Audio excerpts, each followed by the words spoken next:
Hey guys, Be Cool here, and we'll give you a video. Hey, I'm going to explain to you guys a couple things here just real quick. First thing I'm going to say, guys, hey, thanks for all the positive messaging you guys gave me yesterday or the day before on my video. I'm sorry if I came across like I didn't think you guys cared. Got a lot of comments saying that you care and all those kinds of things. I don't think that, okay, guys? I know you guys do care. Okay, I really do. And frankly, that's what keeps me motivated to keep going. If I didn't think you guys cared, I wouldn't waste my time. You know what I mean? So I'm sorry if I can't. I went back and listened to what was said, what I said, and it did kind of sound like I was saying that. That's not how I feel. I really do think that most of you guys really care about what happens, and thank you for your support. I really do appreciate it. It makes me feel good. But what I want to show you guys here, this is over at Seeds, okay? I'm not really going to show you too much imaging here. But what I do want to do is show you a little bit about perspective. I've explained this before, but I'm a little better at it now. I can thank Scott for that. He's really shown me and explained things to me in a way that I understand what's going on here. I guess I'm kind of like Forrest Gump. Scott's got a way of explaining things so I can understand them. Anyway, I'll just leave it at that. I can't believe I just said that. Anyway, here we go. Okay, we got a sunspot that's getting ready to come Earth facing, which is why I'm doing this, because I want you guys to understand why we go look at the tools we do. Anybody new to this community or anybody that's even been here a while that doesn't really quite understand, when I say SOHO, okay, I'm talking about an observatory. When I say SDO, when I say stereo ahead, these are all satellites, okay? Now, the position of them matters. Okay, and what am I talking about? Well, this is the header at Seeds. And believe it or not, it actually does a pretty good job of showing where things are at. Now, Scott did something similar over on a video of his. Go watch his, because he does it a lot better than I do. But I will leave a link. Here's the sun, right? Here's the Earth. Well, when we say SOHO, that satellite's right here, right out in front of the Earth, and it stays in front of the Earth. It takes it 365 days to orbit the sun just like the Earth, but it's a little closer to the Earth, so it's actually moving just a touch slower. But it's always looking at the sun. Okay? Stereo A is over here. That's where we get the imaging for Core 2 and all the stuff over at SETI. Okay? That's where all that data comes from. Plus, there's a lot of sites and a lot of tools that use the data from stereo A, which means stereo ahead. See how it's in the same orbit as the Earth around the sun, but it stays that distance ahead of the Earth. Okay, and it's always looking at the sun. Okay, so why does this even matter? Well, when we start talking about CMEs that are Earth facing, also before I go any further, SDO's out here basically the same position where SOHO is, but I think it's actually closer to the Earth, but it's in the same line as SOHO. So it's always looking at the sun from the perspective of the Earth. Okay? So anyway, SOHO and SDO kind of give you the same viewpoint, not necessarily the same imaging, just the same viewpoint. Okay, so why does this matter? Well, when we start talking about stuff Earth facing, we go to SOHO and SDO first, because if you can see it and it's right in the middle of the sun where it happens, and you see that way on SOHO and SDO, okay, if that happens and that sunspot's right in the middle on those satellites imaging, that means that CME's coming right at Earth, okay, if we can see it right in the middle. Now, if it's off at the same time, if it's off to the side, we're going to know it too. Say it was over here, we're going to know it. See where I'm marking right here? Okay. So if it had a CME there, it would blast off this way, and it would move. It would kind of cone out like that, and it would miss the Earth. Okay. But look what's looking at that thing dead in the middle. Stereo A. Okay. So when we see the imaging from the sun on stereo A, it's from this perspective, not from over here. So when we see sunspots on stereo A, like on core 2, which is usually where we go look at them at, like the EUVI. I know I'm throwing a bunch of things out there. I hope I'm not confusing you guys. But anyway, it's all about perspective. Stereo A is core 2, and SOHO and SDO is right out in front of the Earth here. So what I'm going to do is I'm going to back this off a little bit. We're going to go over here, and I've got another visual for you that I think really will help. Here, okay? This is the view from Stereo A right now. Okay, this is that sunspot everybody's talking about right now because it's one of the biggest ones we've had in over a year. It hasn't been like shooting a bunch of CMEs or anything, but it's there. See how big that is? All right, which gives us a very good example of what I'm talking about.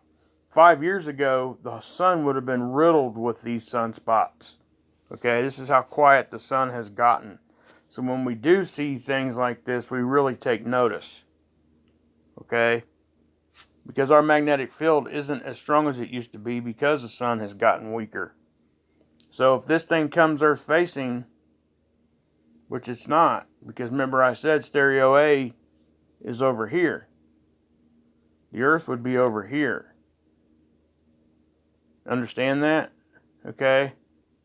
Actually, the Earth would probably be more like over there. But anyway, that's not Earth facing. Now, if we seen this sunspot and this was on SDO, this would be almost Earth facing, so we'd probably catch a glancing blow from it. All right. So that's Stereo A's view. Okay, Stereo A view again. There's the view from SOHO. See the difference? Here's that same sunspot, but it's way over there. Okay, it's there on that one, and there on SOHO. Okay, and there's SDO. See the difference in SOHO and SDO? Not much, right? Because they're from the same perspective. So if that sunspot, if we're looking at the SDO, was right here in the middle, that means it would be directly Earth facing. But it's not. So, but it is rotating around, which is why we're watching it. As it comes Earth facing, if it crosses our magnetic connection to the sun there, okay, it could cause some sort of a reaction and some CMEs could happen. Our magnetosphere could be affected pretty strongly. There's actually a predictive tool that they use. You can go over to ISWA site and look at that if you wanted to. And I'm sorry I'm throwing a bunch of letters out there, but I'm really wanting you guys to understand the viewpoint here. Okay, that's SOHO, that's Stereo A, SOHO, SDO. Those are the three different views that we mainly look at. Okay, just kind of tell yourself in your mind Stereo A is core 2. Because that's where we're looking at it from. Core 2 or EUVI. Or you could say Stereo A is all the stuff over at SETI. That's where all the information at SETI is. It's getting all of its data from Stereo A. Now there was a Stereo B, but that's a whole nother. They say we lost communication with it, but I think we're getting data from it. They're just not letting us see it. Back in the day, they were catching a lot of stuff, and Scott was catching quite a bit of stuff, and I think they shut that satellite off. Or at least don't let us see the data.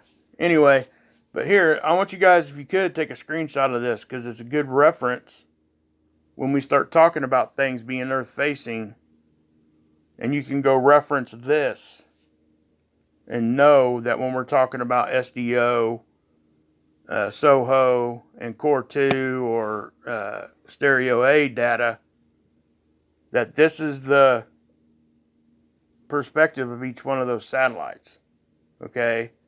So if we see something happen on Stereo A and it's here, we're not going to worry about it too much because it's not Earth facing. But if we see that same spot, like right here, because it's on SDO, that's Earth facing, and we got to worry about that. Okay? That's what I'm trying to say.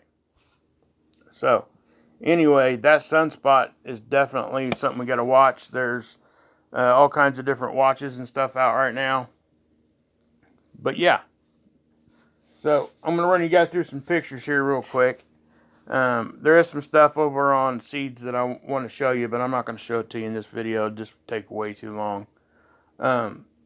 I wanted to show you guys how I do some editing sometimes, but it won't let me go in landscape mode. So we're just going to roll with it this way. My boy Mike sent this to me. This is at 3 a.m. yesterday from Michigan in the western sky. Why is there a light source?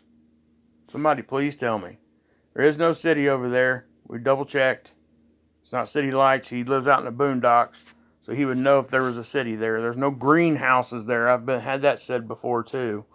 But yeah, 3 a.m. What the heck?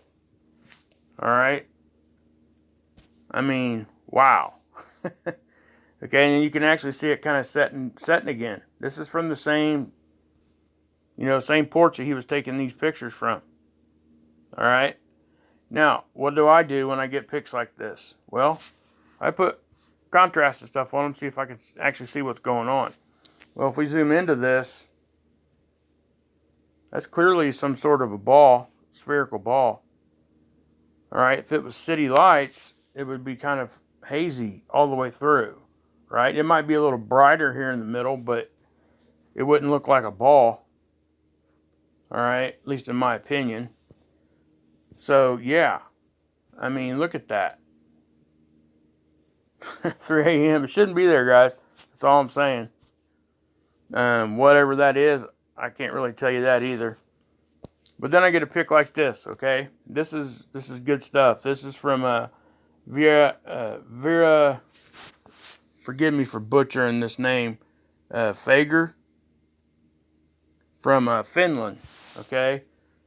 Thank you guys for sending all this stuff. I mean, it's great. Now look at this. This is like the typical halo we see, right?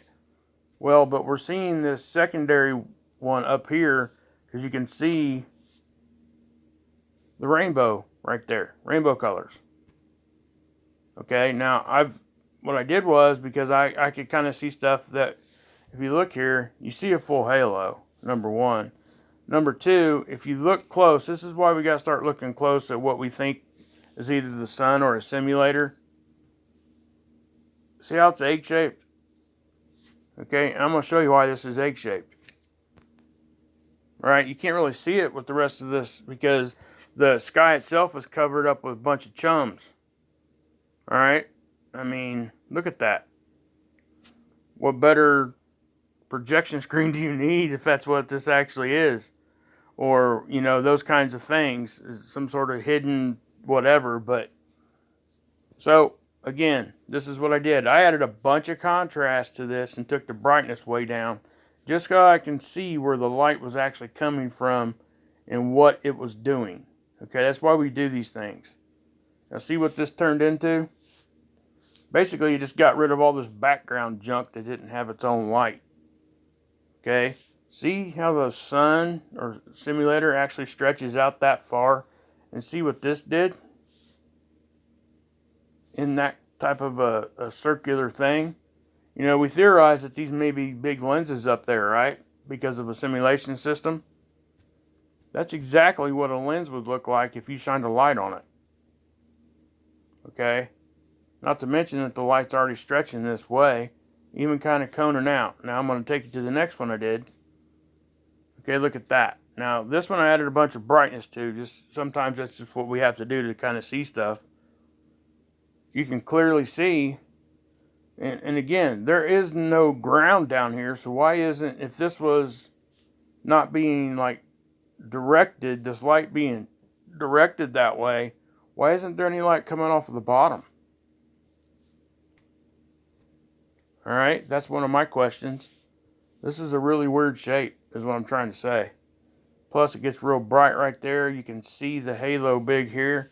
You can actually see another, what we're going to call a sundog for now, but you know what I think that is? After looking at this picture closer, I think it's actually the start of another halo or another lens.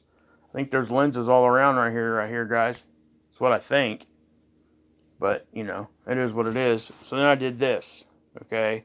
This is kind of one of those in-between things. Now look at this. Okay, this is pretty compelling. Again, you got, why would the light do that? This is supposedly our sun. We've got a halo all around it. why isn't the same amount of light coming off the bottom? Okay, plus you're getting this up here with that lens effect again. Okay, am I trying to say what this stuff is? No, I'm not, because I don't know. I'm just saying this is something we have to look at, because this is not normal. Alright, this just isn't. I was outside all the time as a kid, and I never seen any of this stuff. And I was, I was the one that, I was a weather geek, so I was looking at clouds all the time. I never seen any of this stuff. So yeah, I mean, look at that. Thanks, Vera, for sending this over. Yeah. But you can even see if you look even closer here. Now I'm going to take you to something else that kind of blew my mind a little bit. John Boy runs a channel on YouTube. Okay, he's under 1,000 subs right now. I think he likes to live stream quite a bit. So we all know what's going on there with the 1,000 sub new rule, right? Okay, if you don't have 1,000 subs, you can't live stream. It doesn't affect me. Well, it wouldn't probably anyway, because I don't live stream. I've never live streamed here on my channel. I'm in the process of getting that all set up so I can, but I've always been able to go over to Jeff P's or Scott's or Steve's or whoever else's and get on that way. And, mainly because those are bigger channels and more people see it. Okay, that's why.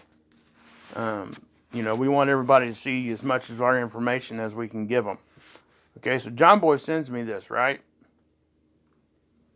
And he said, he makes a valid point. Okay, his point was, and this is what he's seen in this pic. You got this cloud or a chum is what I'm calling it. All right, coming down through there, right? His thing was, how can there be a lens flare behind a cloud or a chum? Okay, I don't think he knows what he's got here. Is what I'm saying. There's a lot more in this pic, and I'm going to show you here in a minute. Okay, first off, the first thing I noticed is these shapes are very similar to one another. Okay, how can two clouds, so-called, come together and make a shape like that? Okay, you can even extend it out here, maybe a shape like that. I mean, that just doesn't seem natural to me. And you can see, here's another thing. You see how it's kind of jagged around the edges? Well, if you take that same kind of imaging and you roll over here to where the sun's at, okay, and I'll show you here in a minute in the other pic, but it's doing the same thing. So why is the cutout the same same as the sun? And then if you look up here, this dark purple looking cloud, this is an unedited photo, by the way. Okay, he has not done nothing to this photograph. This is how it came right off his camera. Here's that same general shape, and it even has a hole in it, really. It's a darker spot. And I will show you. Here, look at this. Okay, now do you see the jagged here? Around the sun? Or simulator, whatever this is. Okay, look at that shape. Does that not look very similar to that? Not to mention, well, we can't really see this part in this one because I took the stuff down. But again, if you look here, you're seeing like a false whatever there. I don't know what that is. Okay. And if you look close, we're seeing grid patterns. All right. Now this is this right here. This pic here is really, this part of the pic is what really drew my eye. Look at this. Okay, if this was the typical flare that we see, it would be circle, right? This is a cone, guys. Look at this. It's got depth. It's like it's... Man, I just don't know. I mean, you can tell how this is coming off right here. Then it circles back around. This pick is amazing, is what I'm trying to say. And John Boy did a great job catching this, but I don't think he knew exactly what he had here. I mean, you can see the cone shape. You can see how it's trying to project off of the sun here. Okay? I mean, look at that. I mean, wow. So, yeah. I mean, what does that look like to you? I mean, serious? Okay, because that is this. I edited this, obviously. Like I said, I told you I took the brightness and stuff down and added some contrast. That's all I did to it, though. Okay, because, you know, a normal person is going to see that pick right there. And that, like I said, you see how it's kind of washed out looking because there's so much light from either the sun or the simulator right there.